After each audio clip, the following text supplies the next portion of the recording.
Bem-vindos de volta ao nosso canal. Este é o vídeo número 10. Trataremos hoje sobre os alimentos, matéria de extrema valia no direito das famílias. Para você que está chegando agora, meu nome é Giovanni Nicolic, sou advogado especialista nessa matéria, professor também nessa matéria, direito civil, mas principalmente nessa matéria nas pós-graduações. Este é o nosso canal, onde vem sendo feito o estudo do livro do Direito das Famílias, e aí estamos quase concluindo, vamos aí depois para o direito sucessório, ok? Se você ainda não é inscrito no canal, inscreva-se no nosso canal, curta o vídeo, compartilhe esse projeto a estudantes de direito, a advogados que estão aí se especializando nessa matéria. Esse primeiro projetinho, né, onde falamos aqui sobre família e sucessões, ele é bem básico, ele é superficial, é só um entendimento básico aqui do código, e aí posteriormente nós faremos vídeos agora mais específicos e mais aprofundados sobre matérias. E com certeza teremos um exatamente sobre a ação de alimentos. E aí englobaremos também a questão processual, neste meio aos cumprimentos de sentença, ao rito da prisão, ao rito da penhora. Todas essas questões serão avaliadas e serão conversadas, serão temas aí deste vídeo mais específico. Por enquanto, nós primeiro conheceremos um pouco do que é que fala o Código Civil sobre esse direito, né? Tanto de pedir quanto a obrigação de fornecer os alimentos. Vamos lá? Então, nós começaremos com o artigo 1694, que é importantíssimo que esse... Eu vou evitar aqui as leituras, tenho evitado as leituras para ficar um pouquinho mais agradável, né? O estudo, mas este artigo específico nós temos de ler, ok? Vamos lá? 1694. Podem os parentes, os cônjuges ou companheiros pedir uns aos outros os alimentos de que necessitem para viver. Isso aqui acho que tem que grifar aí no teu código com a cor mais berrante que você puder, de modo compatível com a sua condição social, inclusive para atender às necessidades de sua educação. Por que eu falo que tem que grifar com a cor mais gritante possível sobre de modo compatível com a condição social? Porque aqui vai explicar uma questão muito simples. Fulano ele vai pagar 30 mil reais de pensão alimentícia para aquele filho. O ciclano vai ganhar 300 reais. O que é que nós estamos pleiteando aqui? Nós estamos pleiteando a continuidade do meu padrão social.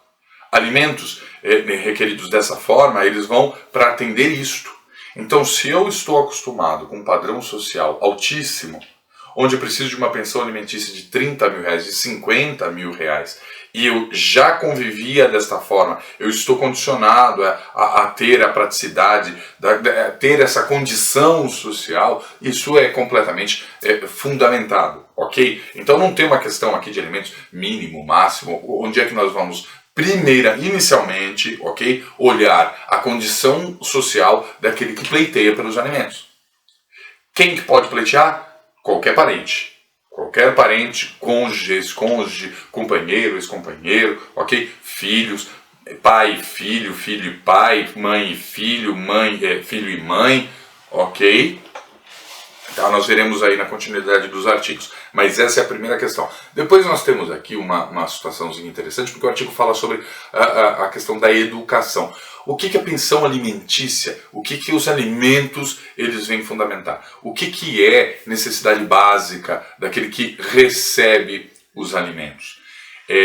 Que precisa, né, desses alimentos? É a subsistência básica que compreende o quê?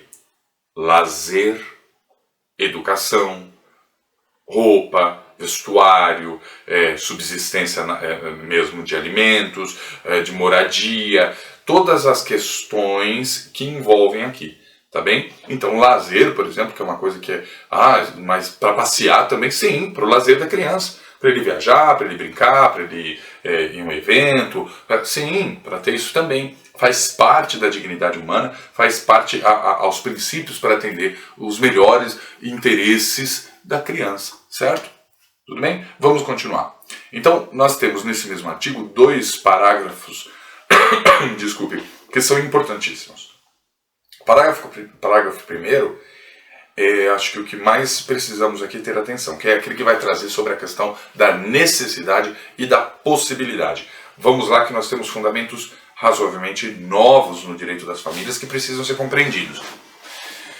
Necessidade e possibilidade trazia antes o nosso princípio chamado de binômio. Óbvio, são 2 princípios, então binômio, ok? Então, necessidade de quem pleiteia pelos alimentos, possibilidade de quem vai ofertar, contribuir, pagar essas parcelas de pensão alimentícia.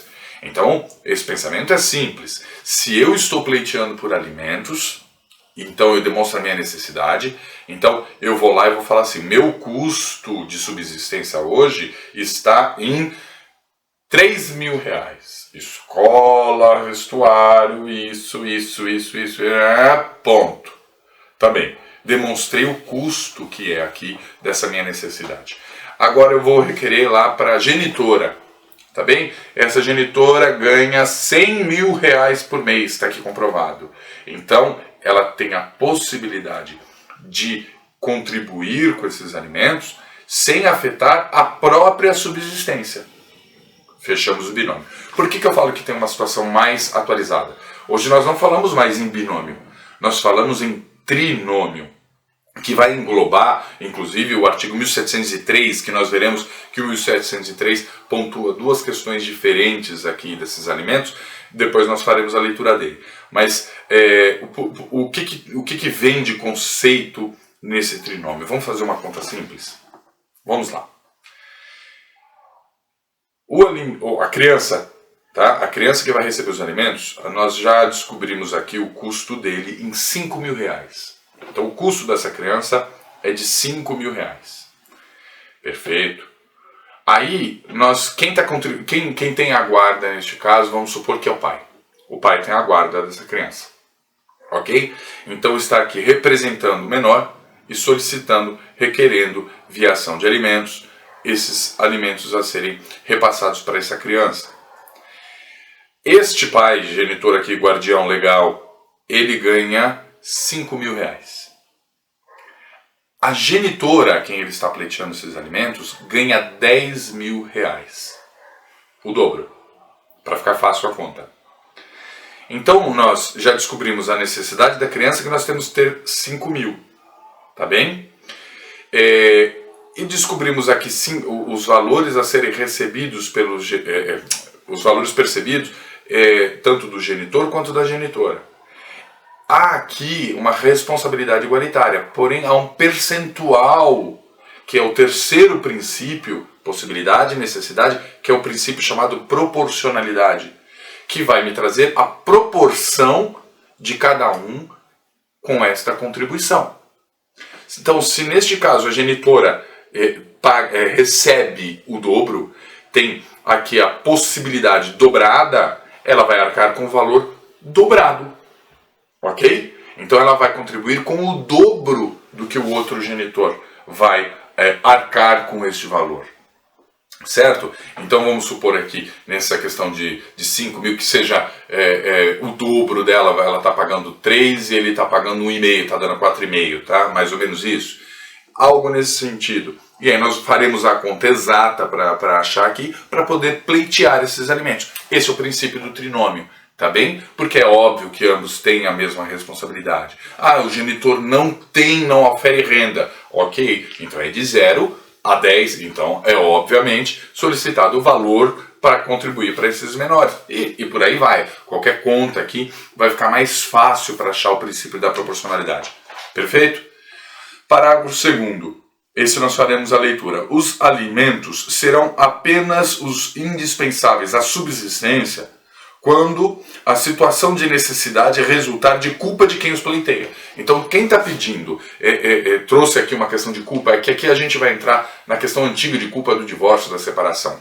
Não necessariamente é este o caso, tá bem? Mas Teve culpa daquele que está pleiteando os alimentos por algum motivo específico, um ex-cônjuge ou qualquer outra coisa, teve alguma situação danosa aqui, então ok. Então a outra parte vai trazer essa alegação de que é apenas a questão da sua subsistência básica. Aqui a subsistência básica, então que seja um valor de alimentos ou de um auxílio de moradia e ponto final, ok? Mais ou menos esse princípio. 1695 já vai falar agora sobre a questão, a possibilidade, por exemplo, de nós pleitearmos alimentos entre outros parentes. Tá? Claro, depois nós veremos aqui que tem uma ordem, né, dessa solicitação. Mas vamos trazer aqui um exemplo específico. É só a criança e a avó, tá, de parentes. Eu posso pedir especificamente para a avó. Vamos supor, ele é criado pela avó e tem só um tio, que é um tio mais distante, etc. E a avó não tem, está criando essa criança, tem a guarda dessa criança, e esse tio tem uma condição financeira muito forte. Ele pode pedir lá para o tio? Pode. Não tem nenhum impedimento. Tá? Desde que demonstre. E qual idade? É só quando é criança? Não, em qualquer momento. Essa avó vai poder solicitar para o tio. Vamos colocar aí. Tá? Ou ao contrário, o tio vai pedir para a avó. Que aí no caso vai ser mãe. Tudo bem, mas pode ser primo. Pode ser, sei lá, qualquer grau de parentesco aqui. Eu demonstrando aqui, eu não tenho a condição de trabalho, eu não tenho a condição de sustento, eu tenho uma deficiência qualquer econômica muito séria aqui, eu posso pleitear esses alimentos. Mas eu posso trabalhar, posso oferir renda e tal, eu quero pleitear. Não, aí não. Né? Aí já vai ficar muito mais difícil, quase que praticamente impossível de você conseguir que esses alimentos sejam devidos. Tá? Mas eu não tenho condição de trabalho por algum motivo específico, e não tenho aqui uma condição de subsistência e etc. Eu preciso pleitear para um parente me ajudar. Ok, isso é perfeitamente possível. Está lá no 695, tá bem? Bom, já no 696 vai falar sobre a reciprocidade entre pai e filho, ou pais e filhos. Então quer dizer que hoje minha mãe, meu pai me pagam pensão alimentícia, e aí lá pra frente quem vai precisar de alimentos, eu vou ter que arcar? Sim, é completamente viável. É devido entre pais e filhos, filhos e pais, recíproco, tá bem? Isso sem nenhuma dúvida, o pensamento é o mesmo, a prática é a mesma, a forma é a mesma de pleiteio, a forma de cálculo é a mesma, tudo é igual. Certo? Bom, o 697 é aqui um artigo interessante, porque muitas das vezes levantam aí as questões. Peraí, mas irmão também tem que pagar pensão? Pode ser credor e devedor um do outro? Pode. Inclusive está aqui no 697. Vamos fazer uma leitura, olha. Na falta, mas aí tem essas condições, né? Na falta dos ascendentes, cabe obrigação aos descendentes, guardada a ordem de sucessão. E, faltando estes, aos irmãos, assim germanos como unilaterais, tá? Aqueles que foram do mesmo pai e mãe, ou aquele que é só irmão do pai, ou só da mãe, tá bem? A mesma situação. Isso aqui, ele pode vir também a completar, não precisa ser só na falta dele. Então não tem os pais, e etc, e tal, não tem os filhos, não tem pais e filhos para cobrar, não tem aqui ninguém, vou para os irmãos. Maravilha. No caso de haver, só que, por exemplo, eu demonstrei a necessidade dessa criança, tá? Estou falando de criança agora, mas necessidade aqui de 5.000, o pai consegue contribuir com 1.000, o outro não tem mais nada e tal, tá sobrando. Eu tenho um irmão que tem aqui uma condição financeira interessante, uma possibilidade interessante que não vai prejudicá-lo para a própria subsistência. Vem aqui, vem para a Lide, chama para a Lide e ele vai completar este valor, tá bem? Com o restante aqui, os R$4.000, tá bem? É o mesmo princípio dos alimentos avoengos. Nós falaremos deles aqui também nos artigos seguintes, mas aqui a gente já pode adiantar, por exemplo. Uma questão interessante, que é uma decisão do STJ, não cabe pedido de prisão aos avós, hein? E nem a um outro aqui que venha completar essa verba. Isso é só de pai, obrigação de pai, obrigação de mãe. Estes aqui quando são considerados os devedores desses alimentos, aí sim a esses cabem. Veio contribuir ou veio para o alimento avoengo e etc., ou nesse caso dos irmãos, não cabe rito de prisão, ok? Bem, o 698 continua agora no mesmo pensamento, né, sobre a questão dos avoengos, mas vale muito uma leitura, principalmente por causa da segunda parte do artigo. Vamos lá. Ó. O 698. Se o parente que deve alimentos em primeiro lugar não estiver em condições de suportar totalmente o encargo, serão chamados a concorrer os de grau imediato. Acabamos de falar disso, né? Sendo várias as pessoas obrigadas a prestar alimentos, todas devem concorrer na proporção dos respectivos recursos. De novo, a gente vem com o princípio da proporcionalidade trazido aqui por este trinômio, certo? Então, esse é o caso do avoengo no seguinte sentido. A mãe devedora de alimentos, nesse caso, e aí então a mãe não consegue contribuir com o suficiente. E o genitor não consegue completar a outra parte. Está faltando aqui para a necessidade dessa criança. E os avós, tá? Desta mãe, os avós maternos, têm condição financeira. São chamados para concorrer e para contribuir com o que falta para a necessidade desses menores. E ainda há aqui a possibilidade, isso é muito interessante, desta genitora, nesta situação de obrigação dos avós, pleitear que sejam chamados também os avós paternos. E os avós paternos vêm concorrer com esses avós maternos para contribuir com o que resta. Há essa possibilidade requerida aqui pela genitora, por exemplo, neste exemplo específico. Ok? Continuando a leitura. E, intentada a ação contra uma delas, poderão as demais ser chamadas a integrar a lide. Acabamos de falar sobre isso. Ok? Perfeito? Maravilha. Seguindo, agora o artigo 699, ele é o artigo que vai tratar sobre a questão da ação revisional. No vídeo específico que nós traremos aí sobre a questão de ação de alimentos, lógico, isso será verificado com mais profundidade, etc. Mas aqui nessa superficialidade, a gente precisa ainda entrar em alguns casos, alguns exemplos, para deixar muito claro o 699. Que eu acho de valia, porque inclusive nós tivemos alterações muito recentes com uma nova súmula, que é a 621 do STJ. Tá? Vamos lá. O que seria a questão? Vamos fazer a leitura, talvez facilite. Vamos fazer a leitura do 699. Se fixados os alimentos sobrevier mudança na situação financeira de quem os supre ou na de quem os recebe, poderá o interessado reclamar ao juiz, conforme as circunstâncias, exoneração, redução ou majoração do encargo. Tá? A exoneração é exatamente extinguir, está aqui, eu não devo mais, não tem mais essa responsabilidade, etc. Majoração, diminuição sobre esse valor, de quem os pleiteia e de quem os recebe. Então, se quem está recebendo os alimentos passou a ter uma necessidade maior sobre o valor, entrei agora num curso, entrei numa faculdade, tem um problema de saúde que agora está demandando uma necessidade maior, o plano não está cobrindo isso, aquilo, outro, claro que eu posso pedir uma revisão, uma ação revisional. Mas é a nova, eu comentei que a nova, peraí, antes da súmula. É importante ressaltar porque tem muitos advogados que trazem essas dúvidas e começam a discutir no próprio cumprimento de sentença uma questão de ação revisional. Eu entrei com cumprimento de sentença. Primeiro vamos, de forma bem rápida e superficial, falar sobre a questão do cumprimento de sentença dos alimentos. Nós temos dois ritos, né, vamos colocar assim, diferentes, que é o rito pela prisão e o rito pela penhora. O da prisão são as três últimas parcelas, não é isso? Quando eu ingressei, quais são essas três últimas? E aquelas que forem vencendo durante a lide, no curso da lide. Ok? Então essas três últimas demorou, quando o juiz falou, tem 10 prestações. Estão todas essas sobre o rito de prisão. Ok? Tá. As anteriores a essas serão pelo rito da penhora. Então são dois cumprimentos, duas ações, dois cumprimentos de sentença distintos. Eu não posso misturar no mesmo pedido, tanto o pedido da prisão quanto da penhora.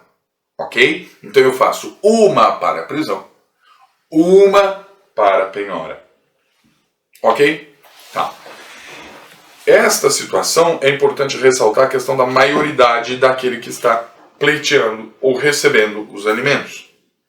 Quando feito 18 anos, atingiu a maioridade, tá? Atingiu a maioridade, vai se prescrever o direito anterior a 2 anos.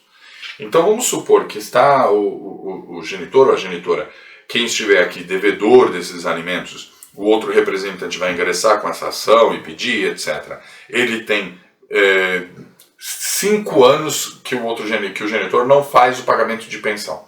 Tá bem? Está atrasado com as parcelas alimentícias, certo? Eu posso executar tudo? Posso, pelo rito da penhora e pelo rito da prisão, conjuntamente. Ok, maravilha. Tá bem, só que esse menor de repente faz 18 anos. E agora, eu posso pedir tudo isso? Não mais, só os 2 anos anteriores. Ok? Então, tem que se atentar a isso. O que é essa nova súmula do STJ? Então, repetindo, até anotei aqui, é 621 do STJ, que é agora bem recente. O que ela vem trazer de diferente? Eu estou neste cumprimento de sentença, onde eu não vou lá reduzir, pedir, alegar, o genitor responsável pelos alimentos está desempregado. Não, isso eu vou fazer onde? Lá na ação revisional. Mas vamos continuar aqui. Mas eu posso apresentar justificativa de pagamento? Posso, olha, não está pagando por causa disso, disso e disso, e tal, quero parcelar a dívida. Posso parcelar? Só com a anuência. Só com a anuência de quem está recebendo os alimentos, ou do seu representante, obviamente, né? E aí, claro que o juiz pode determinar de alguma maneira alguma situação diferente, mas assim, precisa ter o consentimento de parcelamento dessa pessoa. Agora, se eu tenho, o que é muito delicado, porque se eu tenho a obrigação de pagar X por mês, este montante eu não paguei, quero parcelar tudo isso, se eu não estou conseguindo nem pagar estes meses, como é que agora eu vou pagar estes meses mais essa dívida? É uma situação muito delicada. E já vi situações onde o advogado simplesmente deposita a parte. Eu quero demonstrar boa-fé, então eu vou já depositar a parte. Calma, isso não é execução de título extrajudicial. Isso não tem nada a ver com aquele parcelamento possível legal. Isso é cumprimento de sentença. Cumprimento de sentença não é parcelável. Não é. Ok? Mas especificamente, porque isso é muito processo civil, veremos no vídeo específico de ação de alimentos.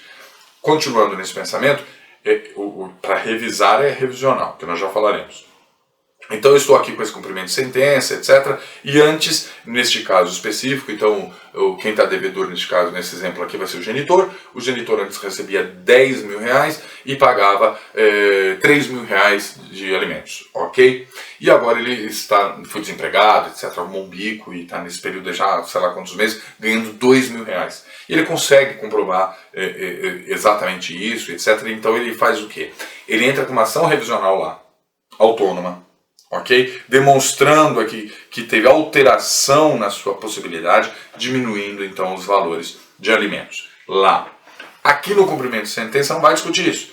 Então, passou-se aqui 1 mês, 2 meses, 3 meses, então aqui já está devendo 9 mil reais.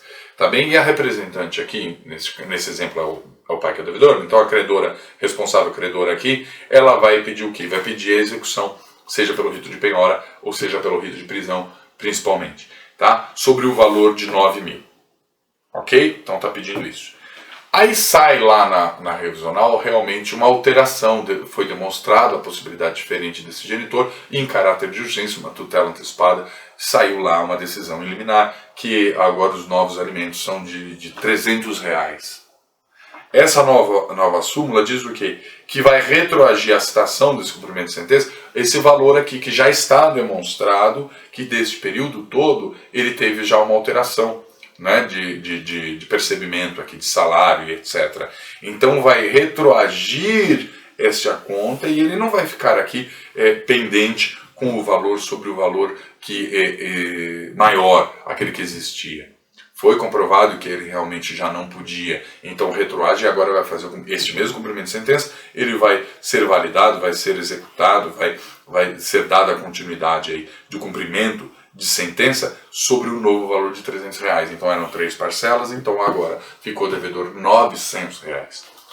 Ok? Essa nova súmula, que vale uma leitura, deem uma pesquisada para ter um entendimento melhor. Certo? Seguimos. 1.700, o artigo 1.700 ele vai falar sobre a questão da obrigação de prestar alimentos, que ela se transmite aos herdeiros na mesma formalidade do artigo 694. Não tem segredos. Então vamos continuar. O 1701 ele já vai falar aqui de uma sistematização um pouco diferenciada, que são os alimentos in natura. O que são os alimentos in natura? Os alimentos in natura são aqueles que não são em espécie, né? Então, ao invés da genitora, vamos mudar agora, da genitora como devedora, ela ficou devedora aqui em pagar, contribuir mensalmente com essas prestações alimentares em R$2.000, tá? Em R$2.000, mas ela na verdade forneceu, ela tinha uma outra casa, ela forneceu a moradia para essa criança, ela forneceu o plano de saúde pelo trabalho dela e ela também pagou a escola direto durante esse período. Eu posso fazer isso? Pode, com prévia autorização do juízo.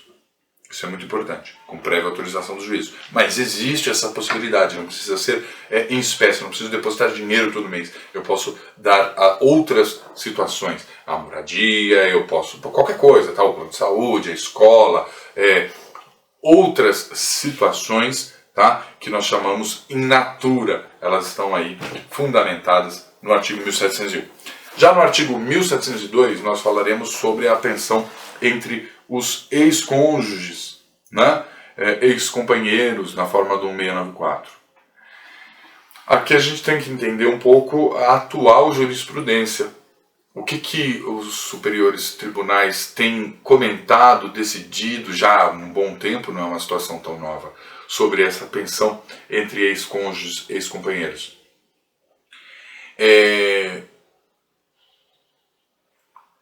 Quando determinada essa obrigatoriedade de pagar essa pensão, se foi determinado, então mostrou por algum motivo que um dos cônjuges não tem como neste período voltar ao mercado de trabalho, não tem como neste período ter uma subsistência própria, era dependente do outro, qualquer situação nesse sentido, tem se determinado que existe um prazo de 1 a 2 anos, tá bem? Desta pensão alimentícia para que o outro possa se realocar, tá? Se realocar no mercado de trabalho, voltar a poder ir atrás da sua própria subsistência, ter estofo para isso. Então tem um período aqui, tá? Claro que nós não estamos falando de uma situação onde já não há mais condição da outra pessoa trabalhar, ou se ela tem alguma deficiência, óbvio, nós não estamos falando disso. Nós estamos falando de uma situação em uma idade já não tão avançada, que há como correr atrás da sua subsistência. Então, existe aqui, segundo a nossa jurisprudência, um período de 1 a 2 anos para percebimento deste monetário, desse valor referente às prestações de alimentos. Certo?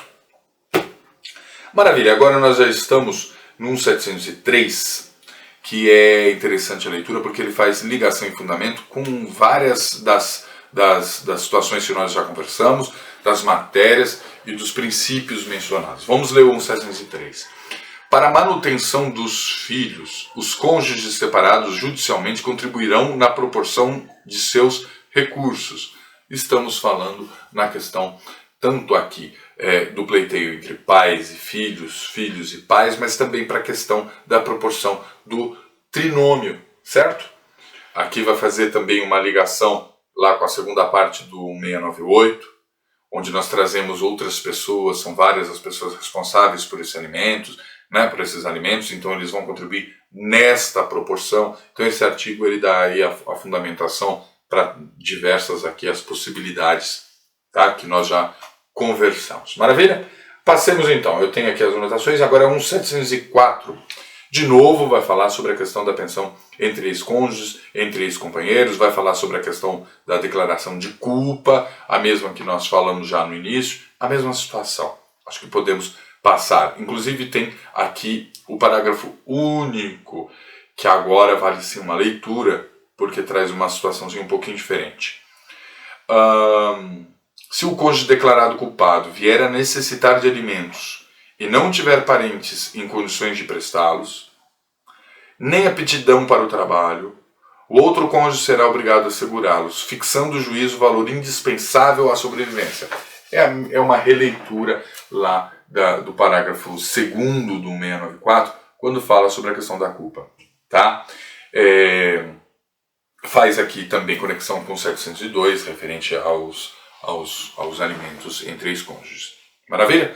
Vamos seguir então, o 705 vai falar sobre o filho havido fora do casamento, tá? Que fala que ele pode, acionando o genitor, etc., isso vai correr sobre segredo de justiça, pode correr no segredo de justiça, mas na prática é assim, todas as ações de família já ingressam pelo segredo de justiça, né? Então isso hoje ele é bem protegido nesse sentido, tá? 706 vai agora para os alimentos provisórios, e aqui vale uma explicação interessante. A gente vai falar de alimentos provisórios, tem uma questão processual muito interessante. Então, quando eu ingresso com alimentos, eu não preciso ingressar com uma tutela de urgência antecipada para que me dê alimentos aqui, já antes provisórios ou antecipados, enquanto se discute a lei. Não.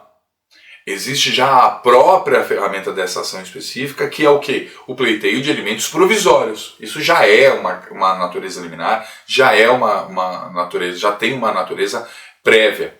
Tá? Então eu ingressei, já demonstrei aqui do genitor, daquele que vai ser o devedor, né, desses alimentos, eu já demonstrei a possibilidade, já demonstrei a necessidade da criança, né, já demonstrei a possibilidade daquele outro genitor que está representando e pleiteando, e já fiz essa divisão, já demonstrei isso, tenho aqui documentos probatórios suficientes, né, com estofo suficiente para demonstrar em juízo que pode fixar, arbitrar esses alimentos provisórios iniciais enquanto vai se discutir. Enquanto vem uma primeira audiência de conciliação, enquanto discute-se durante o processo todo, aguarda-se o prazo de uma contestação possível se não houve uma conciliação, e etc. Então já tenho esse instrumento. Aqui é importante a gente ressaltar o motivo que o judiciário separa a ação de alimentos das demais. Não tem uma base legal para dizer o seguinte, tem que ser separado. Não, é uma questão óbvia de bom senso dos magistrados. Então, se você ingressou para o seu cliente numa ação de divórcio, partilha, guarda, regime de convivência e alimentos, em geral o judiciário tem feito o quê? Não aceita a ação de alimentos conjuntamente. Pode peticionar como ação autônoma, ingresso como ação autônoma. Por que é que ele faz isso? Porque a ação de alimentos tem rito especial, é muito rápido, tá aqui a questão dos alimentos provisórios, não é isso? Então, vamos ler o 706. Os alimentos provisionais serão fixados pelo juiz nos termos da lei processual. Tá vendo? Tá dizendo da celeridade dela. Ela se tratando de uma ação de rito especial, ela vai correr muito mais rápido que as outras. Vai para a mesa do juiz muito mais rápido. Vai ser repassado para o Ministério Público muito mais rápido. Tá? Virou prioridade. Tem tramitação prioritária. E aí já vai tem prova suficiente, já vai decretar. Então, por enquanto, já se fixe tanto de alimentos para cuidar dessa parte dos menores. Ok? Certo. Então, feito isso, então, ok, aconteceu isso, aconteceu. Então, dentro disso, para garantir essa necessidade, porque alimentos, etc, foi muito mais rápido. Se eu tivesse uma ação com essas outras situações todas, acho que eram 4 no exemplo aqui, e ela é a 5ª, ela não vai poder correr, porque nenhuma dessas são, isso aqui é tudo rito comum, então isso aqui não vai furar a fila, não vai subir para a mesa do juiz mais rápido, não vai ser repassado para o Ministério Público de forma mais ágil, não vai ter celeridade. Então, não vai preservar o melhor interesse da criança, ou daquele que não seja criança, daquele que está pleiteando pelos alimentos. Né? É uma questão de subsistência, uma necessidade muito gravosa. Então, por isso, nós temos essa separação. Perfeito? Vamos agora para 1707. 1707 é interessante, que fala sobre a questão da cessão, da compensação ou da penhora. Esquece, não existem alimentos. Eu não posso compensar alimentos. Olha, eu te paguei um jantar, e aí eu vou descontar da sua pensão de alimentos. Não, uma coisa não tem nada a ver com outra. Tá? Não se compensa alimentos, não cede-se alimentos. é devido para mim, mas eu vou transferir aqui, vou ceder para fulano de tal, essa obrigação, agora você passa a pagar para... Não, também não existe, né? E a questão da penhora, é impenhorável a questão de alimentos. Aí, tá? Nem se discute. Então vamos supor, eu recebo alimentos, eu recebo aí R$1 milhão de pensão alimentícia. Pensou? Bom, esse R$1 milhão está na minha conta, e aí eu estou devedor de qualquer outra situação, eles vêm, me executam e vêm agora penhorar online esse valor. Isso aqui é pensão alimentícia, isso não se mexe. Perfeito? Vamos então por um 708. Um 708 vai falar aqui sobre a pensão novamente de ex-cônjuge e sobre quando cessa um novo relacionamento, o posicionamento indigno. Ou seja, o que seria essa questão? Vamos ler. Ó. Com o casamento, a união estável ou o concubinato do credor cessa o dever de prestar alimentos. Então, entre os ex-cônjuges que estavam aí, um credor e um devedor responsável de pagar o alimento, esse aqui que está recebendo, pleiteou e está recebendo os alimentos, ele começa a ter o concubinato, tá? Ou então ele tem aqui um novo relacionamento, seja ele um casamento, uma união estável. Essas situações são passíveis para exoneração de alimentos, tá? Então ele contraiu novas núpcias, ele contraiu nova união estável, então perfeito, então já não tem mais que contribuir com esses alimentos. A mesma coisa a qualquer ato, tá? Que considere isso como uma declaração de indignidade deste credor para o devedor. Foi indigno? Foi, então cessou os alimentos. Tá bem? Maravilha? Vamos aí à questão do 709, que também é interessante, que assim, isso não quer dizer que são as questões sentenciadas numa ação de divórcio. As situações sentenciadas numa ação de divórcio, uma partilha, uma obrigação, uma reparação, qualquer outra situação que tenha ali, isso não se extingue, tá bem? E o último de todos os artigos, 1.710, que vai ser sobre a atualização do índice. Existem várias maneiras, mas vamos supor, quando decretados os alimentos, tá, em salário mínimo, com base no salário mínimo, isso já vai ter uma atualização anual pelo próprio salário mínimo. Quando não decretado, então foi mediante um acordo, ou foi decretado, arbitrado em juízo este valor, anualmente isso tem que ser atualizado pelo índice X. Tá? Aquele que melhor atender a situação, pode ser pelo IGPM, enfim, vai se observar qual é o índice. Quando se tem um acordo, né, já se coloca qual é o índice. Às vezes tem muitas sentenças que já determina a correção de tal índice, ou quando não se menciona, você vai escolher ali dentro dos possíveis que são demonstrados pelo TJ quais são esses índices a ser aplicados, e você vai fazer uma atualização para se demonstrar. Além, é óbvio, dos juros legais permitidos nos atrasos das parcelas. Isso é uma outra situação. Certo?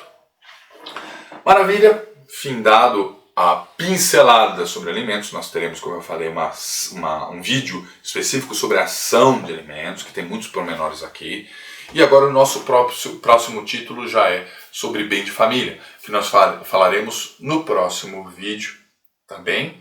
Então ficamos por aqui. Agradecemos mais uma vez a presença de todos, a audiência de todos. Compartilhem o nosso projeto, vamos disseminar esse nosso projeto. Os aguardo agora no nosso próximo, que já está quase no finalzinho do direito de família. Falaremos de bem de família, depois disso já vem união estável, tutela, curatela e acabou. Vamos para as sucessões, certo? Muito obrigado a todos e até a próxima.